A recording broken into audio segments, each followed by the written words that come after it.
This conference will now be recorded. This conference will now be recorded.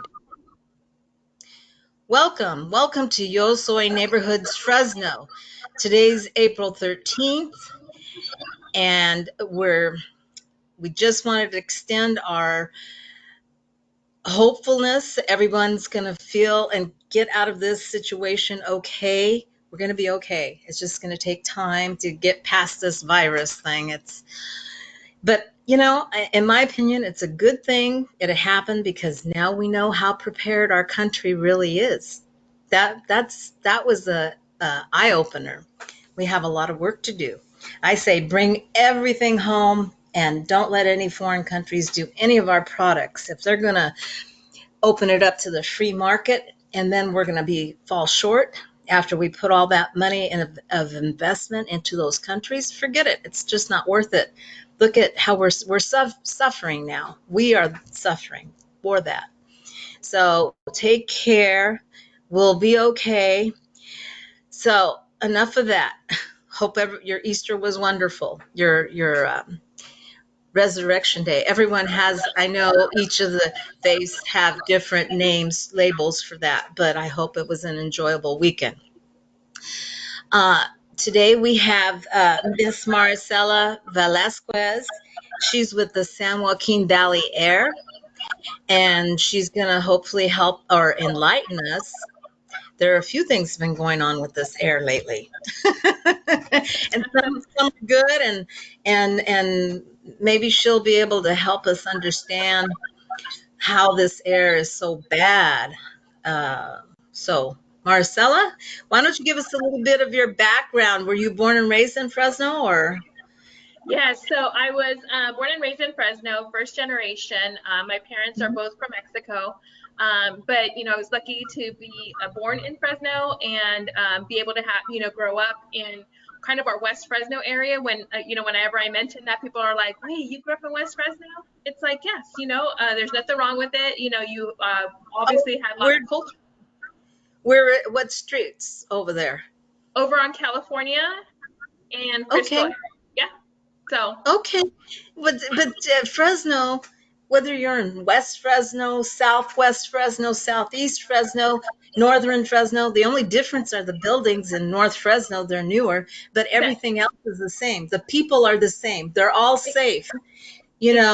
Mexican people are people of the earth, and they don't cause trouble. So I was gone for 32 years, so I'm kind of confused about how some of the Mexican people are getting a bad rap. I don't think that's fair, because you say you lived in West Fresno.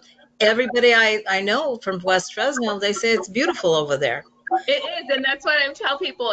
It's really just a whole different. It's the same type of community. It's the same type of people, like you mentioned. We're all the same. Doesn't matter. You're going to get the same type of treatment that you get here that you would in North Fresno. It's all the same. So, like I said, proud to be from Fresno. I went to Fresno State and actually got my bachelor's degree in health science. And so. Yeah, so I've been working with when I first graduated, went to work for community medical centers under their asthma program, and learned a lot while I was there in the first 4 to 5 years, where we were doing actual home health visits or community health worker visits. And so I was going into their homes and finding, and this was for school-age children, so from 5 to 18, we'd go into their home to kind of find out maybe what would their triggers be if they had asthma. So we do home inspections and figure out, is it mold? Is it dust? Is it, what environmental factors are actually impacting their health? And this was indoor air quality, not outdoor air quality. So let me ask you a question. Okay, so you said that was in health. What was the title of your degree? It's a health science community health option, but my first job out of there was as a community health worker. A community health worker, and it was specific to do with the quality, their asthma and some of their problems because of the air. And we wanted less hospitalizations, right? Less ER visits to the hospital. Yeah. And right. Yeah, it was a great program and great opportunity for me to learn about air quality issues, also learn about asthma. And, and at that rate, I think we were also dealing with asthma. My child was asthmatic as well, so I was able to learn and kind of figure out some of the triggers for her and kind of help her out in that aspect. But then that also kind of led me to where am right now with the air district. Because we were working on a program about the air quality and how people were going outdoors and with the air quality flag program. So that led me into the air district. Mm-hmm. Okay. So now your title over at the San Joaquin Valley Air is what? It is Senior Outreach and Communications Representative. Senior Outreach. Okay. So you're dealing with anyone that's wanting to know more, like myself. We wanted to know more about how the inner workings. Do you have, like, for example, I know being in Southern California for so long, we used to have like a registry, something that you could go daily and look at and see what the air quality was going to be or projected to be like, and what the level of breathing air, do you keep your child in from playing football? You have that here as well, right? That's correct. And so we did have, we implemented the air quality flag program. So individuals, and you get to see this right now, if you were to watch one of our local TV stations or even listen to our local radio stations, they give you an air quality forecast for the day. And Mhm. so that kind of started with our flag program and teaching that to the schools to say, hey, today was, it's a green day. Kids can go outside and play today. Or wait, it's a red day. Maybe those, well, all children at that point, if it's a red day or a red flag day, that means that it's unhealthy for everyone. So everyone needs to stay indoors. And so even within that time frame, I've been with the district now for, I just got my 14 years this month. And Oh, so congratulations. yeah, 14 years. Oh, my 14 years. goodness. And I love the air district because, we're so innovative and we've done new things. I've been talking about the air quality flag program, even though that was kind of one of the things that I was working on when I first started there. It's now changed and we're now utilizing the real-time air advisory network and getting our schools to make that change as well. What happens with RAN is that they get actual hourly readings, air quality readings. So it's very current, it's up to date. And what happens is now the schools can actually just get an alert or a notification to tell them, hey, air quality has changed and it's now gotten into unhealthy for sensitive groups. So maybe those asthmatics or somebody who has a chronic health condition needs to adjust their schedule. So do not go out during this time frame. So, if any of the viewers on the Facebook would like to know how to access that, where would they go? They can actually go onto our page for it, and it's called MyRAN, MYRAAN. So MyRAAN.com. Okay.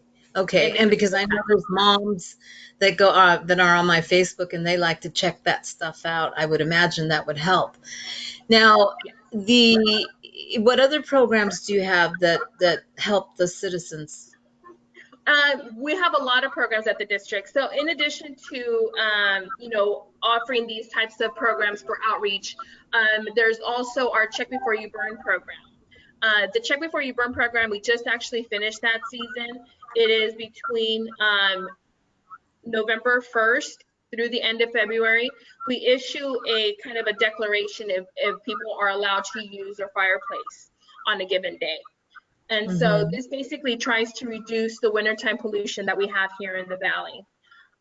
So we have that program. We also have tons of incentive programs, even though, well, I guess I could back up a little bit and talk a little bit about what the Air District does. We are, and we talked about this earlier, we are Hmm. an agency that covers 8 counties. This goes all the way from San Joaquin County in the north down to Kern County in the south. And so all these 8 counties is basically our jurisdiction. And all we can do is regulate stationary sources. What do I mean by a stationary source? That means that's a source of pollution that does not move. So we cannot regulate cars or trucks, airplanes. We do not regulate lawnmower equipment.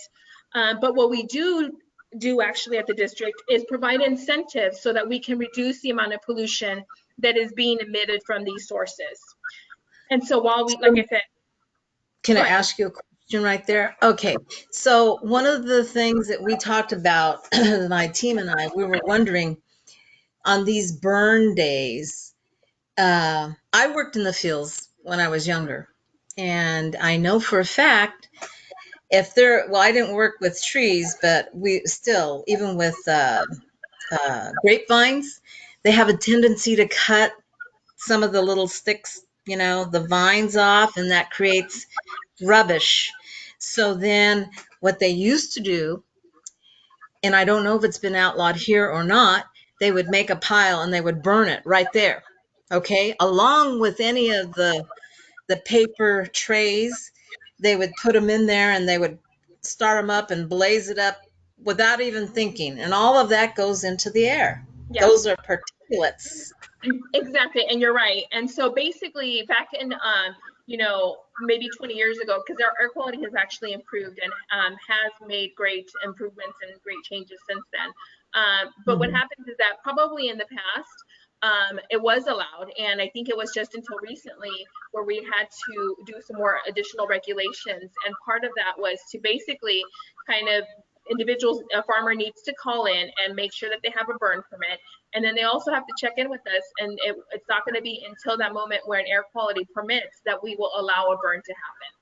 There are still most of it is, most agricultural burning has been outlawed, but there are still some crops that can still be burned. And it is all, depending on the type of, if there's a disease that it is carrying, it can be chipped, so it needs to be burned. Maybe it's got like the raisin trays, some of them, sometimes you have the metal stuff that goes in it. Again, that's something that you can't put through a shredder because it's going to damage the equipment. So there's Right. still certain things that still are permitted to be burned. And then we've also lost some biomass facilities in the area. So there's been some exemptions as well. And I think on that information, I even need to probably have someone from our compliance department. If you have any questions specific to that, we can reach Mhm. out to them to get you more information. But basically, most of it, we do try to find other ways to get rid of it. Okay. Yeah, because I noticed, okay, when I was a girl, the air that you're seeing now, that's what I grew up with. It was clear. And somebody said, "Oh, no, it wasn't. It's never been." I says, "Oh, yes, it was." I beg to differ because I could sleep outside in the backyard and we could see the stars. Now, when you have all that smog, you can't see anything. And that reminds me of when I went to Los Angeles in 1981. I drove in there and all you could see is that big yellow round hub around those buildings. It was really thick then.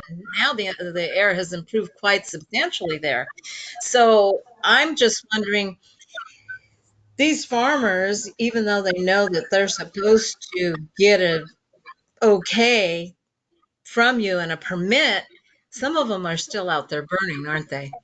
Yes, it is. And we do have it's interesting to see because even in those 14 years that I've been at the district, when I first started working there, whenever we talk about, to individuals to say, hey, if you notice a burn that's happening and you just, call it in, we'll find out. And a lot of the times people didn't want to call it in because they're like, oh, we're not going to be the ones to tell on them. We're going to go ahead and just step back. And now what we do recommend is that, individuals call us and let us know, Mhm. because we'll investigate. We have inspectors who will actually go out and investigate if we get a call. And so if you see a burn, we will have an inspector go out because it's more than likely what happens sometimes is we'll allow a burn to happen in one little, a permit holder will allow them to burn, but then a neighbor sees that they're burning. They're like, oh, wait, it's a burn day. I can go ahead and burn. And then they'll start their own little pile. And so then that while one is permitted, that other one is not. And so, and again, we don't have, inspectors just driving around all the time. So if you see something, just give us a call. We can always find out and see if they do have a permit to burn that day. Okay, so I have a crazy question. I've just thought about this. You know, the Fresno PD has their shot spotter Uh-huh. program where it pings. Yeah, they have a Yes. software program that they can watch. Is there anything available to you like that? I don't know that we do have anything like that. Like I said, if we have if someone calls, if there's a complaint that comes in, we will have inspectors go out, even weekends, evenings, late night hours. We will have people out there, and especially because if Mhm, it is truly a permitted burn, an mhm, agricultural burn, it will not mhm, happen in the evening. So if you're smelling stuff burning outside, and we do get this from different communities, we sometimes have, residents who are just going to burn trash because they don't know how else to get rid of confidential papers, and uh-huh, we've heard that before. And burning is not the correct way to get rid of them. There's a mhm, lot of shredding companies now. Sometimes they will do it for free if you go to your local bank, depending on if they have those events that happen. But there's other opportunities or other ways to destroy confidential information, and burning mhm, is not one of them. And so, like I said, if you call it in, we will have inspectors who go out, and if for some reason, due to conditions, they couldn't go out, they will go out and inspect the next day. And because of the way these burn piles work, they would still see the residual stuff the next day. And so they would still be able to file something potentially. mhm, mhm. Right, and they'd find the ashes or whatnot. Exactly. So, do you have a particular profile of people that do seem to burn, more likely to burn versus those, or is there such a thing? We don't track any of that information. So we couldn't, or if they do, I don't know about it. It's a completely different program, but I'm pretty sure we don't have anything like that. There's no tracking mechanism of that. Okay. Yeah. So then, what I'd like to know is now, I mentioned Southern California. Um, do you guys, when I say you guys, I mean all the air quality people across the state, do you kind of exchange information or get to know each other's programs so that you can utilize some of their better points? Most definitely. There is a CAPCOA group, which is an organization of all the different air districts within California. And so they all get together. They sometimes meet every month or quarterly, depending on what the situation is. And I can tell you this, that there's even a smaller subgroups, right, of each agency. So within the air districts, we fall under the public outreach department, or POC. And so every like monthly or quarterly, depending on the situation, we'll meet together either in person, or like now we've been doing over the phone type of information, or emails. If something came up today, we can send out a message to the entire group and say, hey, how have you dealt with this in the past? But really, it's a way for us to share the programs that we have and how they benefited us. And maybe we do know for a fact that there are other agencies or other air districts that have actually taken part of our programs and made it their own Mhm. in their own air districts. So we do have a lot of other air districts, not even in California, but throughout the nation, that actually call our local air district for information and how we came up with the rule, how we came up with an incentive program, because they know that we're one of the areas that has some of the biggest challenges just because of the way we are in a bowl. We're a valley. Mhm. And so we have a lot of through traffic, that just comes through and doesn't really stop sometimes. It's because, they're going from either Southern California to Northern California, and they're just driving by. Don't even stop. Right. But we do It's get their pollution. Yeah, it's similar to Riverside area because they have the same situation. They're driving back and forth on that. What is that, 60 freeway onto Yes. 395 to San Mm-hmm. Bernardino, and that's the same situation with the 99.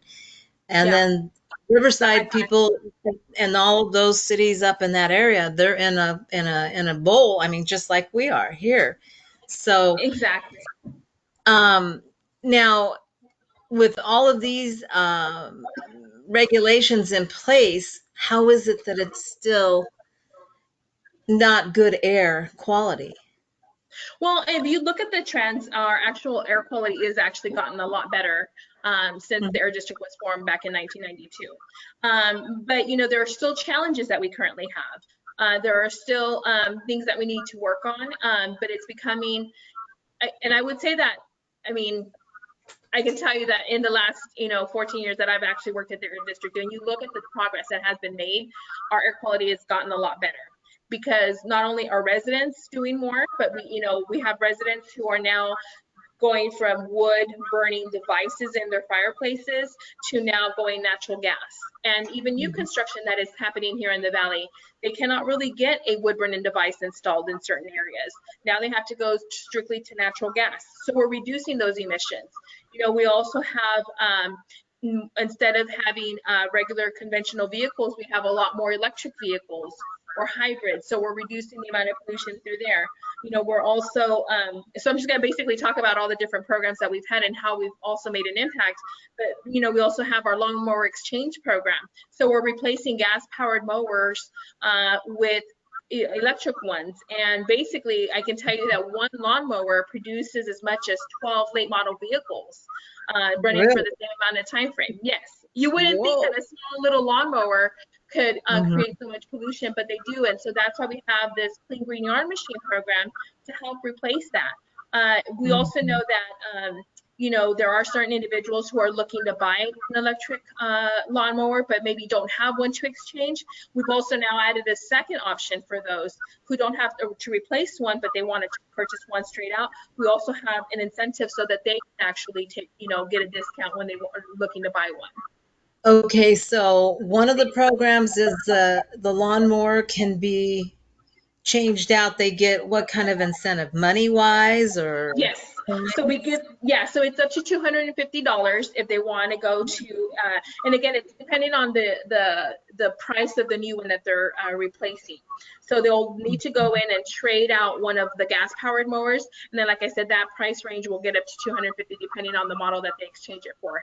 If they don't have the gas powered mower to exchange it, I want to say it's up to 50 or up to $100. I can't remember right now off the top of my head. But we basically offer an incentive for them to go ahead and also take advantage of that. And it's up to them. They can choose whichever model that they want, as long as it's, one of the retailers that we are partnering with. there's probably a list, in other Yes, words. there is. And all of that is available on our valleyair.org website. So that's Oh, www.valleyair.org. And uh-huh. all of our incentive programs, we talked about the lawnmower program, the burn cleaner program. We also have our, I'm not sure if you've heard of it, but the tune in, tune up program events. So that's basically where What? we will, they're tune in, tune up Tune events. in, tune up. Wait, before we go off, how about the blowers? You know, The the leaf garbage blowers. use blowers. Don't those create emissions too? They do create emissions. And again, that's one of those things that we have no jurisdiction over because it is a mobile device. So we actually discourage people from using leaf blowers. But because we're Okay. an agency that doesn't have any jurisdiction over them, we can't outlaw them completely ourselves. So what you'll Oh, see how is, could you? How could you do that? It would be a um, city council yes, choice. that is Okay. correct. So most, either a city or a county, all those that have already implemented some sort of, there's other areas that have done this before, but they either go through the city council or their board of supervisors, and they develop an ordinance banning them in their area. And most of the time, they're not even banning them because of the air pollution. The reason why they're banning them is for noise pollution. So it's Right. interesting. So again, it's working with your local groups or local city council or, like I said, board of supervisors to get those banned in your specific areas. Okay. So now you said they can go on that .org site for any listing of incentives, right? Yes. Okay. So let's go over quickly. You have some incentives for students. We have incentives for residents, basically. So Oh, any of these programs, are for residents. And then we also have for businesses. And just depending on what type of a business they have, we have it for landscapers, we have it for farmers, we have for different agencies. And then we also have public agency grants as well, but they're public benefit grants. So we also offer programs if like said, the city wants to change out its current city buses to electric buses, or if they want to do CNG buses, we allow them to get funding to replace those. Now, it isn't 100% match, or it's not 100% mhm, funded. They'll have to come up mhm. with some money, but they can also change out their fleets, just their regular vehicles that they're using day to day, for something that is less, polluting in our areas.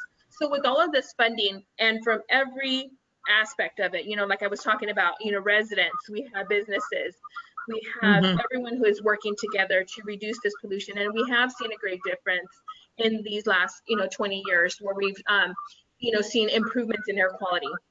But like I mentioned earlier, we still have those challenges, Right. especially for PM 2.5 and for ozone, and we're still working on it. We've developed Explain, explain what that PM 2.5. I don't think the folks would understand that.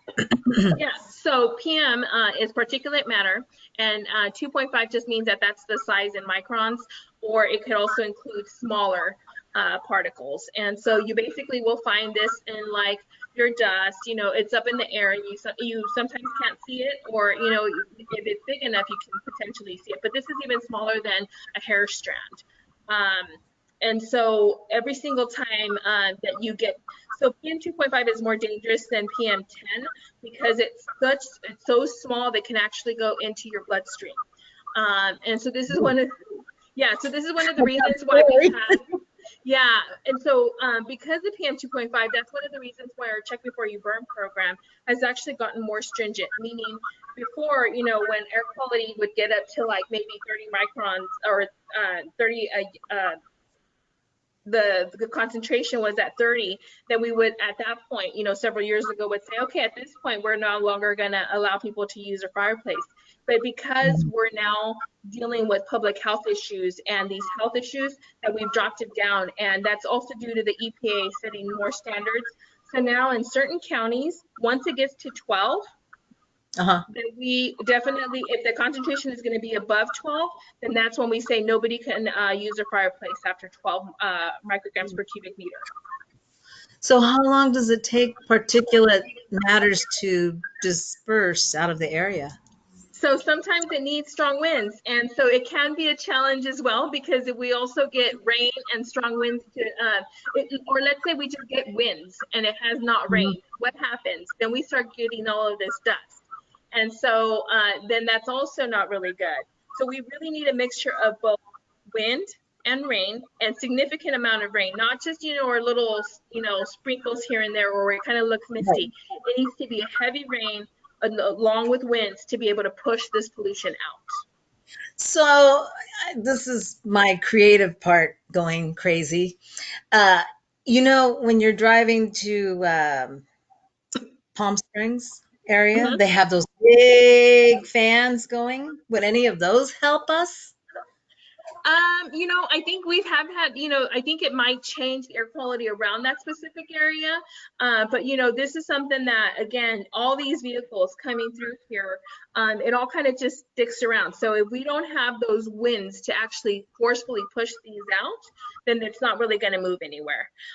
So I know that, we talked a little bit about pollution and how, we're in this valley and we can't get rid of it. We don't, all of the pollution you see here is really homegrown. It's all stuff that we are doing here in our own valley, in our own backyards, that is just, cumulative. If everybody's doing something, that we're all creating this. And if we don't Mhm. have those strong winds like the Bay Area does, or like the LA Mhm. area does, we're not getting rid of it. So while we produce a lot less pollution than they do sometimes, things aren't Mhm. getting cleaned out because there isn't that wind mechanism every evening to clear it out. Mhm. So maybe those big fans would help if you put Yeah. quite a few of them out. If you put quite a few of them out, yeah. I mean, it's just a thought. I mean, because you're saying we're in a bowl. So Mhm. how do you take something that's because how far down do the particulate matters go? All the way to the ground, or how Yes. far do they float in the air? And they stay kind of, and they're kind of down, it's not up high. It's always at the ground level. Even our ground level ozone, that's all kind of what we see here. It just kind of sticks around because we have these inversion layers, which is kind of a Mhm. lid that is over us, and the pollution won't go above that. And so it basically, and sometimes we'll have days where there's this lid that we cannot get the pollution to go above that.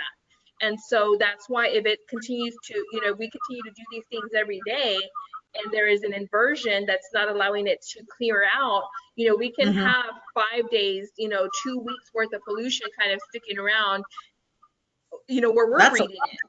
Yes. yeah, 2 weeks is a lot, it seems to me. Now, how do you know that it's homegrown, that it's here, that we are causing this pollution ourselves?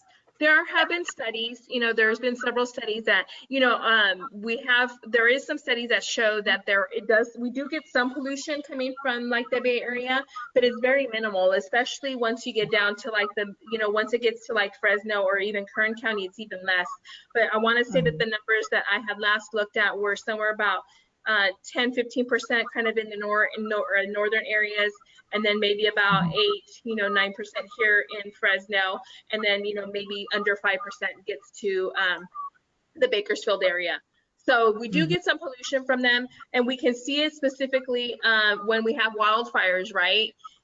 We do Mhm. notice that we get some pollution coming in from the area. And what happens with wildfires, if they're coming from the north or coming from the south, depending on the wind flow, if we get that, they kind of stay aloft, so you can see it above us. But then if there is some sort of a wind atmospheric mixing that happens, for some reason that wood smoke that plume can actually come down, and then you would be able to smell it on the valley floor. So again, it just depends on kind of the weather that is happening at the same time. Mhm. But a lot of this pollution, and that's why we have these rules and regulations at the air district to try to reduce that amount of pollution that is being emitted, because we know all these other factors are there. Yeah, but we've got a people problem. I mean, when I was here as a young lady, it was only about 125,000 people. We're a very small community, so we didn't have that issue. I Mm-hmm. mean, we had the Golden State, and when I left, we had 99 already. But in the 60s, it was mostly Golden State, so we didn't have this heavy duty traffic. It seems to me that the traffic is quadrupled in the Yeah. last 20, 30 years. Is that about right? Yeah, and we do have even programs for that was one of the ones I haven't mentioned, but we do have programs that actually help with the replacement. And through I would say probably in the last maybe 10 years, 8-10 years, we've had Prop 1B programs that have come into play. Actually, Hmm. maybe even 11 years now that I think about it, where we've actually have either helped them replace their trucks, or we've helped them to install, retrofit them so that they have that filter that is now, required on some of those trucks. Right, So right. I mean, like I said, we don't regulate them because it's their mobile source, but we try to find programs so that we are able to help them make that change and convert over so that we're all breathing better air. Well, would there be a way to, I guess truckers, you can't really enforce other than that air filter, and they had a problem with it. Some were bursting into flames. And so it sounds like the autonomous vehicles might be a lot better suited for our area. Well, and we have, there are still some programs where we can also, there's the tractors, there's trucks. I want to say that what they do is because there's different levels. They call them like tier 0, tier 1, tier 2, tier 3, tier 4 engines. And so what are they? The latest now is tier 4 final engine. So it's the Okay. cleanest you're gonna get. And so basically what we do is we replace, if we can't get them into a new one, we can help them replace a, let's say, tier 0 with a maybe a tier 3 or a tier 4. So we're actually able to get them from a very dirty truck to a much Mhm. cleaner burning vehicle. Okay, so let me do this real quick so I can break it down for the truckers, because you may have a few out there that don't know. As far as when you're talking, I guess it's 1 to 4 and 4 being the lowest, right? Do I understand this? And the 4 is the best engine out there right now. Yes. Okay, so then the worst one would be diesel? And that's 0-1. Yes. It's a tier 0 or tier 1. Yes. Okay, and is that according to the age of the vehicle, or is it just because it's diesel? I think it's dependent on the age of the truck. Yes, because the newer ones Oh, are have better engines. Yes. okay, so anything like, I'm just guessing, that's a 1975 to 1995 would be around a bad, would be a 1, something Yes, like that is retention. how they I don't break know the it. years. Yeah, there is some. I don't work specifically in the grants department that has all this, but we Mhm. have people who are. So if you're really interested in the truck replacement program or the tractor replacement program, give us a call. Visit our website because we have all those different, engines and the years and what kind of Ah, tier are they, and get that give us replacement. the website number then. So the phone number where they can call is 559-230-5800. That's 230-5800. And if they Mhm. call that number, that is to our grants department, and they can ask about any program. If they want tractor replacement, trucks, if they're looking for locomotives, vehicles, lawnmowers, like I said, we've been talking about all these different programs. They are the department to talk to. Okay, that sounds good. I mean, my car, I bought it brand new, but hey, $29,000, I was going to get every penny. So now I'm getting ready to get another car. It's a 2000 Honda Accord. So for that type of car, you have a grant? So we do have programs, like I was talking about earlier, the Tune In Tune Up program is a great program for you to try to go to, right? Well, and the thing is that right now we're really not doing these events. Our Tune In Tune Up program are weekend events where people would go out and get an emissions check on their vehicle. And if they Oh. failed due to emissions for their smog check, if they failed it, we would give them up to $500 to help them repair the vehicle. And Mhm. if they qualify based off of the year, like you're talking about 2000, Uh-huh. if that year qualified them, they would actually be told, hey, instead of just our Tune In Tune Up program and giving you this repair voucher, you actually qualify for our replacement program. So they Oh. will help you to get into a cleaner vehicle. But again, that Tune In Tune Up program is key because you could go there and find out if you qualify for that replacement. We Mhm. also do have a different website where if you wanted to go in and find out if you qualify for it without, Mhm. having to do one of these weekend events and just putting in the information on I think it's the year of the vehicle and the make of the vehicle, it will tell you if you qualify for replacement. And that website is valleyair.org / and then drive clean in the San Joaquin. And Oh. that will get you the information on our replace program, our repair program, and our rebate program. All three Okay. under the same thing. Yes. Well, I'm going to check it out before I go buying a car.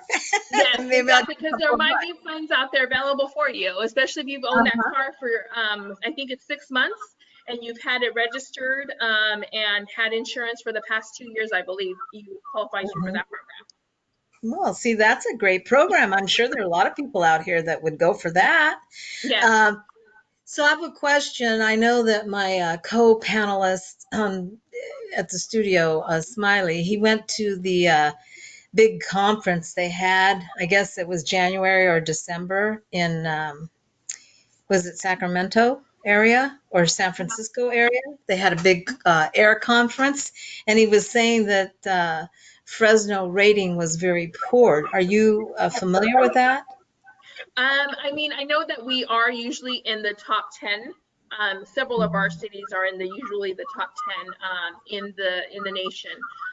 But I'm not sure if you're talking about the state of the air report or if you're just talking in general. And we know that there's like I said, we've talked about this. We do have challenges, and we're still trying to make those changes.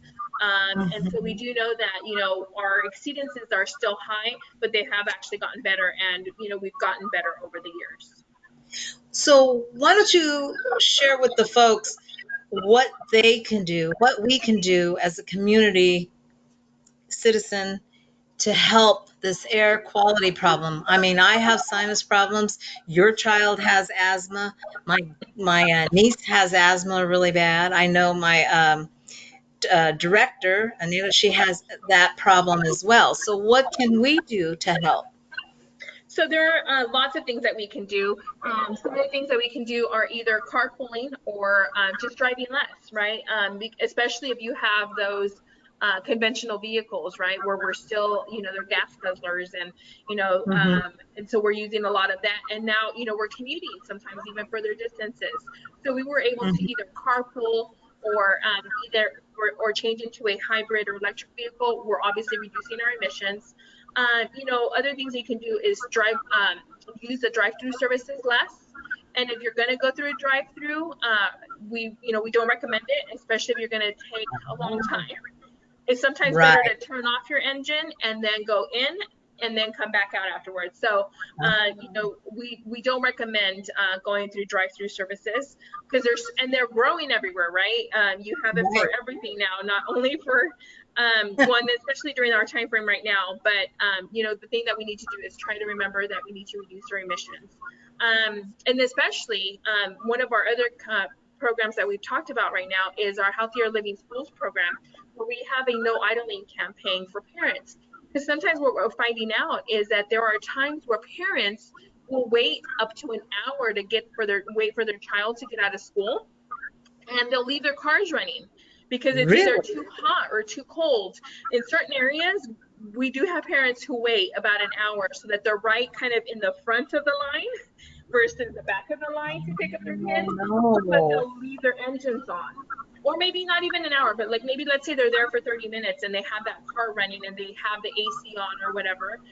What happens is, who's going to come out and greet those kids? It's children, right? And those Right. tailpipes out of those cars are at the ground level. So who's breathing in all these emissions, right? It's the The kids. children. And the kids Mm-hmm. are the children are the ones who their lungs are still developing. They're breathing Mm-hmm. a lot more. They're breathing faster than we are as adults. So we Mm-hmm. really have this campaign to try to reduce and remind the parents that, hey, you're gonna not only, I mean, it's a benefit to you because you're sitting in the, AC or the heater, Mm-hmm. but you're actually hurting the air quality or the air that's for these kids that are going to be coming out from those classrooms. And it's not just one or two cars. We're seeing lines of cars sometimes waiting for those children to get out. Well, maybe it's a good thing to do and go to each of the schools and do a presentation so that they can understand. Because sometimes, and you speak Spanish too, right? That is correct, yes. Okay, so you could do it in Hmm.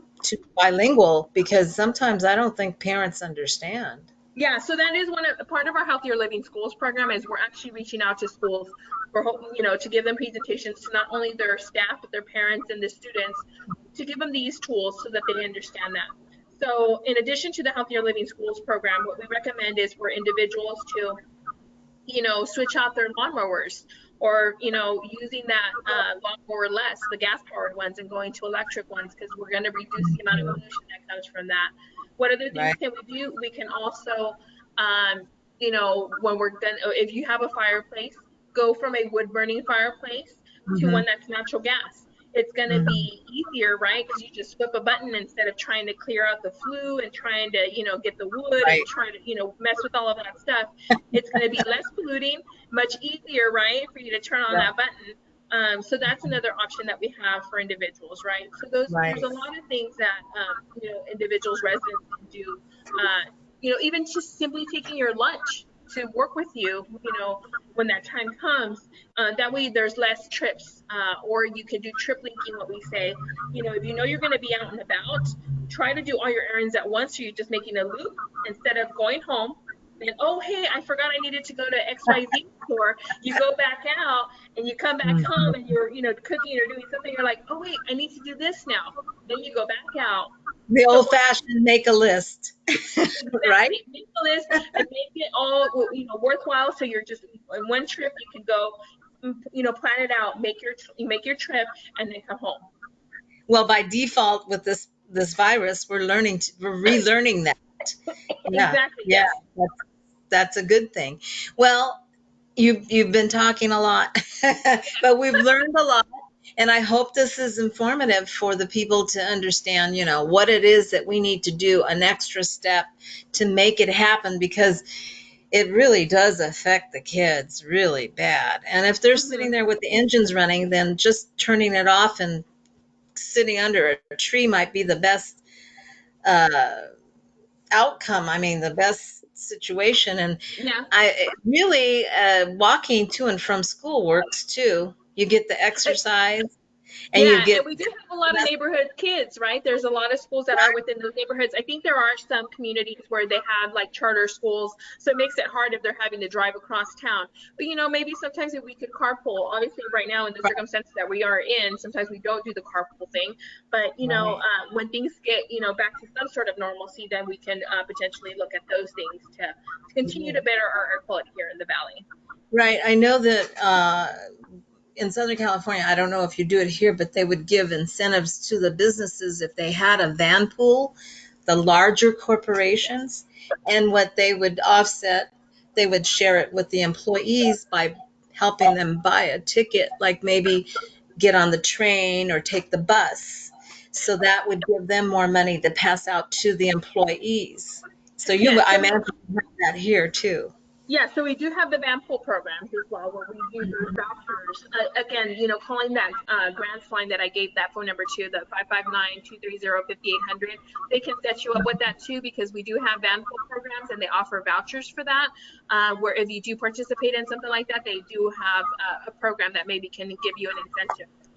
Okay, well, that sounds good. I think you pretty well covered it. Now we're not wondering. I was like, oh, those farmers, I know they burn. Yes, exactly. And there's different things. Like I said, there's monies out there for ag replacement, ag pup replacements. There are tractors. There, even like what do you call them? ATVs or the UTVs. There's Oh, all sorts of programs to get all of these different businesses going from a dirty equipment, dirty engine to something that's much cleaner. And actually, like we just within the last year have this new program that's called the low dust nut harvester program. So those when they're going to go harvest the almonds, it's this piece uh-huh. of equipment now that instead of creating so much pollution when they're harvesting the almonds, it's still creating some dust, but it's very minimal and only related to like the first two rows. So there's less impact. And so, like I said, there's so many different programs. Even if you have new technologies that you think that you have a great idea for something that we've not thought about, give us a call, because we have a technology advancement program, which is called the TAP program. So if somebody has new technology out there that we're just not aware of, hey, give us a call. We'll figure out if we have some sort of a program that can help you maybe continue to look at that and see if that's something that's viable. Well, I can't say you can't beat money. If you're offering money, they need to jump on it. Exactly, and we're still Really, I open. mean, Yeah, during yeah. this current situation we're in right now, we still have staff available to answer any of these questions. We're still Oh, issuing good. permits. We're still, giving out those funds and the monies and taking any calls from the public. So if you have questions for us in our outreach communications department, just call that 559-230-6000 number, and then you can connect with one of our outreach communications representatives, and we'd be able to answer any questions you might have. Okay, well, thank you, Marcella, for helping us out and getting us informed. And I hope this is informative for everyone. Maybe they haven't taken time or realized you have those programs. But now I'm going to check that out before I go shopping again. Yes.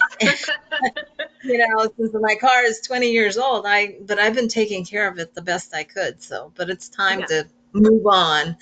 So, and your son or daughter has asthma, you say? Yes, I have one. She's 18 years old now, and it's not as bad. But yeah, there was a time frame when she was growing up where it was pretty bad. Yeah, and I know, like I said, quite a few people and their children are very affected. My son would be affected playing football in Hmm. Southern California. So they would say, you guys can't go out. So that's a Yes. good thing. That's very helpful. All righty. Well, I don't want to bore you to death. This has been great. I really enjoyed this. No, it's good. I thank you very much for your time. And hopefully soon we'll be all back at work. It sounds like the president's pushing for maybe May 15th or something. It sounds like that. And um, if we can be of any help and do another in studio interview, let me know. Okay. I think everything, you may have some charts or something you'd like to share, or if you'd like to send those to me, or a little video clip. I'm going to have to edit this anyway, Okay. our conversation today, and I can insert some of that information as well. So Okay. just send Sounds it great. via my email, okay? So Okay. thank you very much for your time. Appreciate it, and you take care. All right. And I Thank you. hope You you take too. care of your family. All righty? Thanks. Bye bye. Thank you. Bye-bye. Bye.